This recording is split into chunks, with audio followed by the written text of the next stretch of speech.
Unang-una po, uulitin po natin na ang pamahalaang Marcos Jr. ay hindi po kasama sa kasong kinakaharap po ngayon ni dating Pangulong Duterte.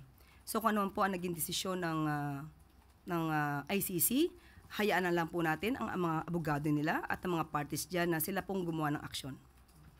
Pero despite po the considerations cited by the ICC, may mga inilabas pa rin po na statement, for example, si Congressman Pulong saying na it is a political theater to all kidnappers of my father. I will make sure that you will pay for this crime that you have committed.